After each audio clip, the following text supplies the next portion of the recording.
Jason Offet.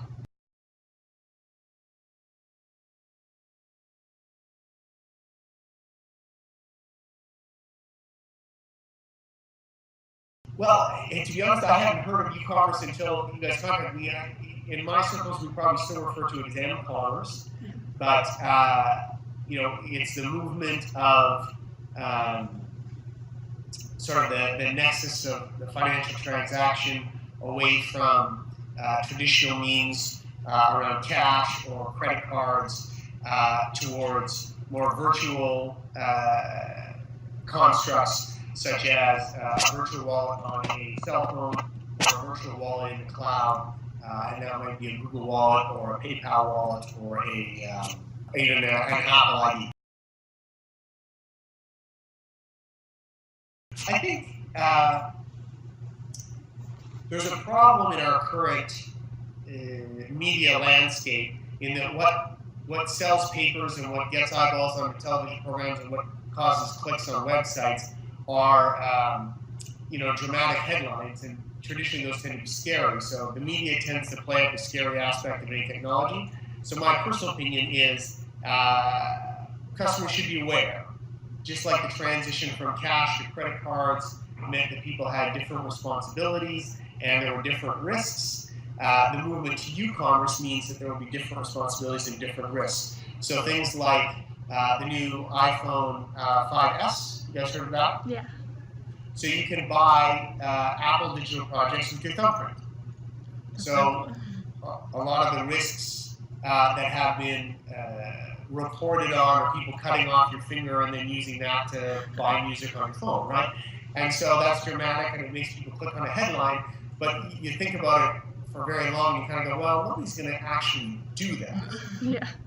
So you kind of go, it's a bit of a fear overblown thing. So that's why, my answer is it will be different, and for some people it will be scary at first, and then over time the cultural norms will adjust, and it will just seem normal. So I think it lies in there's sort of three stakeholders in the e-commerce space. There's consumers, there's vendors or the stores, people selling stuff, and then there's the middleman, which is a broad category, but let's say that's the case. So the future for consumers hopefully means lower prices. It should mean more control. So the idea that, say, like, do you guys shop at Costco, for example? Yeah. Yeah. So you buy something at Costco, and if you're like me, you often take stuff back at Costco because it's so easy to buy. I don't know, take it back, take it back. You need your receipt and all that. Mm-hmm. When you think about it, it's kind of stupid that they print out this paper thing that you have to remember to bring back when the transaction's recorded on their computers and they have your credit card, and you should be able to just show your ID and they pull up the transaction and away you go. So that, I think, is one of the key benefits consumers are going to see, is the removal of receipts and of a paper trail, and it will just all be in the cloud, and the digital receipt and the transaction history will follow you. So that's a sort of a clear, concrete example you can draw for consumers. For the vendor, it should mean lower fees that they pay to those middlemen and simpler technology, because right now they've got a whole bunch of different technology pieces. It's less of an issue in Canada. Canada is a bit of a special fishbowl to some degree. Like Canadian vendors, by and large, have one machine from any bank that will accept cards from any bank, both Visa and debit. That is not typical of the rest of the world. So in the rest of the world, a restaurant has to have multiple machines, and it's expensive and difficult. So the move to e-commerce should make the fees that vendors have to pay lower and reduce the complexity.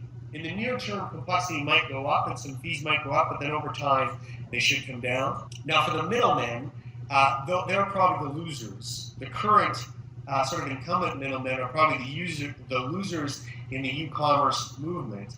And part of the reason why it's gone so slow is those individuals have been doing everything they can to slow it down. Because they're going to either see their cut of the transaction reduced, or they're going to be completely replaced by new middlemen, the Apples, the Googles, the Rogers and Bells of the world. And so they are trying to hold on and prevent the advance.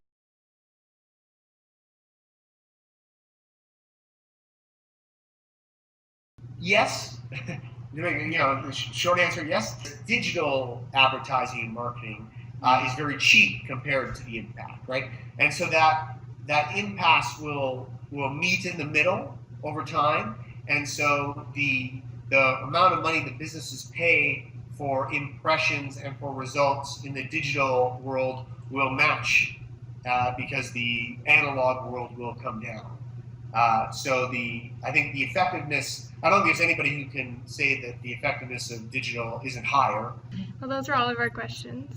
Okay. Yeah, thank you so much. It was really nice to meet you. Nice to meet you. Good luck with your project.